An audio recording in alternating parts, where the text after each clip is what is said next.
নমস্কার বন্ধুরা, আমি তনুশ্রী। আজকে নতুন আরও একটি ভিডিওতে তোমাদের সবাইকে স্বাগত জানাচ্ছি। তো কেমন আছো তোমরা? আশা করবো প্রত্যেকে খুব ভালো আছো, সুস্থ আছো আর সাবধানে আছো। আমরা ভীষণ ভালো আছি। অলরেডি তোমরা থাম্বনেল টাইটেল থেকে বুঝতে পেরেই গেছো ভিডিওটা ঠিক কী নিয়ে। তো সকালবেলা গেছিলো তোমার দাদাভাই বাজার করতে। ও বাজার করে ফিরে আস্তে আস্তে আমার অর্ধেক রান্না কমপ্লিট হয়ে গেছে। শুধু বাকি রয়েছে মাটনটা। এটা মাটনের জন্য আমি এতক্ষণ ওয়েট করছিলাম। বাকি সমস্ত রান্নাবান্না কিন্তু আমার হয়ে গেছে। তো এখন মাটনটা নিয়ে আসলো, এবার একটু পরিষ্কার পরিচ্ছন্ন করে দেবে, দিয়ে তারপরে আমি রান্নাটা করে নেব। তো তার মধ্যে তোমাদেরকে দেখাই আমি কী কী রান্না করেছি। ডাল করেছি, সাথে ভাজা করেছি, আর এখানে কাঁকরোল ভাজা রয়েছে, আর মাছ নিয়ে এসেছিলো, বোয়াল মাছ, সেটা করেছি। আর ওদিকে চাটনি তো বসিয়েই দিয়েছিলাম। তো এর মধ্যে মাটনটাও নিয়ে আসলো, তার মধ্যে মাটনটা করে নিই। হ্যাঁ, তোমরা ঠিকই ধরেছ, আজ আমার দুই বাবুর দাদাজির জন্মদিন। আর এই ছোটো ছোটো দিনগুলোতে আমরা যদি একটু স্পেশালভাবে করতে পারি, আমাদের মনে হয় পরিবারের মধ্যে বন্ডিংটা আরও ভালোভাবে বাড়ে। কারণ যে মানুষটা সব পরিবারের সমস্ত মানুষগুলোকে আঁকড়ে ধরে আগলে রেখেছে, সেই মানুষটাকে একটা দিন খুশি করার তো যাই কি, তাই না? ঠিক সেই রকমই খুব সামান্য আয়োজন, মানে যেটুকু নয় আর কি, সেটুকুই একদম ঘরোয়াভাবে আমরা নিজেরা মিলে আর মানে নিজের হাতে করে রান্নাবান্না করে একটু সবাই মিলে খাওয়া দাওয়া করব। এটাই হলো ব্যাপার, এছাড়া এর বেশি কিছু না। সারা বছরই তো আমরা রান্নাবান্না করে খাই, কিন্তু দেখবে এই স্পেশাল স্পেশাল দিনগুলোতে না, যার স্পেশাল ডে, তাকে যদি একটু আনন্দ দিতে পারি, তাহলে মনে হয় দিনটা আরও ভালো হয়ে ওঠে। তাদের খুশিটা, সেইটাই আমরাই খুশিতে আনন্দিত হয়ে উঠি। যাই হোক, সেই কারণের জন্য দেখো বাড়িতে রান্না বান্না আয়োজন হয়েছে। আর এই যে মাটনটা কিন্তু গল্প করতে করতে হয়েও গেল।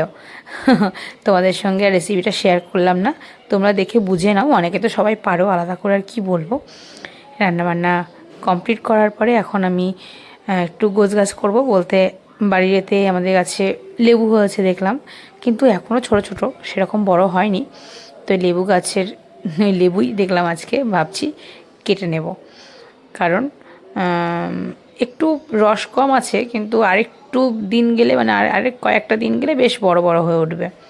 ওই লেবুতেই আজকে আমরা সবাই মিলেই খাওয়া দাওয়া করব। সেজন্য সমস্ত স্যালাড বানাবো বলে লেবু, শসা সব কেটে টেটে সব গুছিয়ে আলাদা করে রেখেছি। আর এদিকে আবার ছোটো বাবি কান্নাকাটি করছে, মানে আমি লেবু পাড়তে গেছি সেই কারণের জন্য। অন্যদিকে আমার পার্সেল চলে এসেছে কয়েকটা, কিছু জিনিস অর্ডার করেছিলাম, সেইগুলোই আজকেই ঢুকলো। শপসি ফ্লিপকার্ট থেকে বেশি আমি অর্ডার করেছি। তো এখানে কিছু ড্রাই ফ্রুটস আছে, আর কিছু এটা হলো কেনোয়া সিডস, যেগুলো কিন্তু আমাদের হেলথের জন্য খুবই ভালো। যারা ডায়েট করছো বা যারা আছে না, অনেকে একটু হেলথ মেনটেন করে, তাদের জন্য কিন্তু কেনোয়া সিড ভীষণই ভালো একটা খাবার। ড্রাই ফ্রুটসের মধ্যে দিয়েও খাওয়া যেতে পারে, বা যে স্মুদিগুলো খাওয়া যায় সেগুলোর মধ্যে দিয়েও খাওয়া যেতে পারে, বা কোনো চাট খাওয়া গেলে তার মধ্যে দিয়েও খাওয়া যেতে পারে, একটু হালকা ড্রাই রোস্ট করে নিলে। আর এখানে আছে বাসিল সিড আছে, আর না বাসিল সিড না, এটা হচ্ছে চিয়া সিড রয়েছে। চিয়া সিডটা তো আমাদের হেলথের জন্য খুবই ভালো, ফাইবারযুক্ত একটা খাবার। অনেকে আছে মর্নিংয়ে এটা ড্রিঙ্ক হিসেবে ব্যবহার করতে পারে, মানে ডিটক্স ড্রিঙ্ক হিসেবে।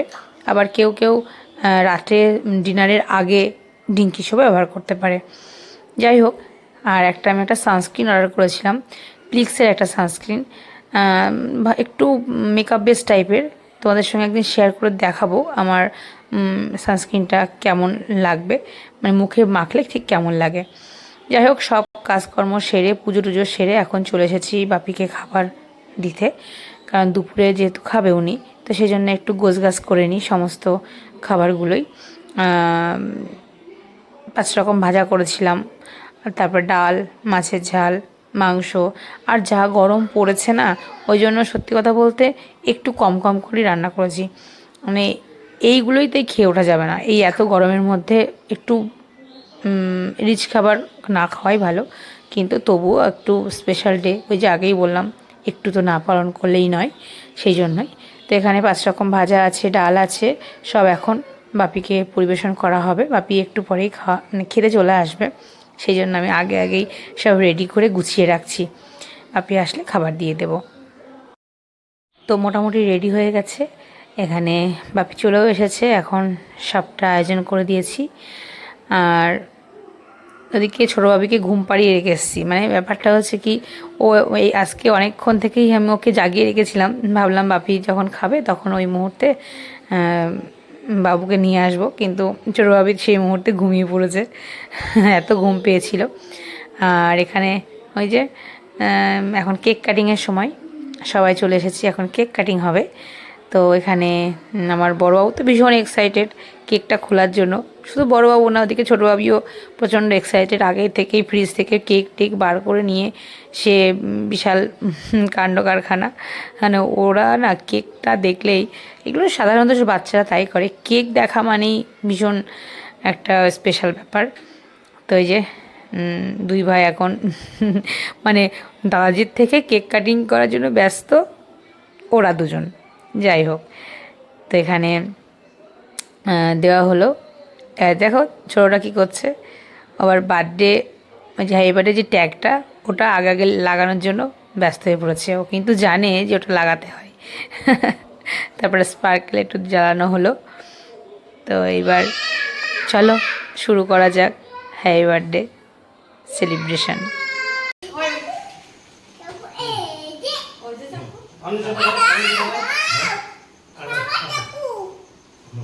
Happy birthday to you, bolo.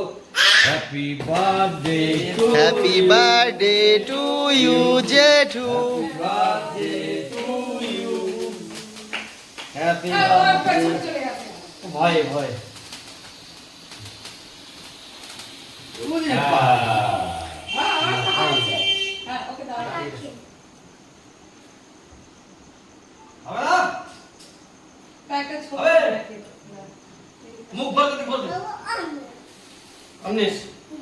তো কেক কাটিং তো হয়ে গেল। আর এখন এই যে তোমার দাদাভাই কিছুদিন আগে অরুণাচল প্রদেশ গেছিলো, তো সেখান থেকেই কিছু গিফট নিয়ে এসেছিলো। তো তার মধ্যে এটা হলো আসামের একটা গামছা, ভীষণই সুন্দর, ওখানকার ট্র্যাডিশনাল একটা গামছা। তো সেইটাই বাবুকে দিয়ে ও দাদাজিকে দেওয়ালাম, ভীষণই সুন্দর ছিল। আর তাছাড়া বাপির জন্য আমি একটা ড্রেসও অর্ডার করেছিলাম, যেটা সেদিন আসেনি, কদিন পরে এসেছিলো। তো কেমন হয়েছে কমেন্টে জানিও। আর অরুণাচল প্রদেশের থেকে কি কি কিনে নিয়ে আসলো সেই সবও কিন্তু আমি আলাদা একটা ভিডিও করেছি, তোমরা চেক করে নিতে পারো আগের ভিডিওতে। তো চলো টাটা বাই, দেখা হবে নেক্সট ভিডিওতে। সবাই ভালো থেকো। আর কেমন লাগলো আজকে ভিডিওটা অবশ্যই কমেন্টে জানিও। ভালো লাগলে অবশ্যই একটা like, comment, share and subscribe করে দিও। আর যারা যারা একদম নতুন দেখছো তারাও প্লিজ চ্যানেলটি সাবস্ক্রাইব করে দিও। টাটা বাই, দেখা হচ্ছে আরও একটি নতুন ভিডিওর সঙ্গে।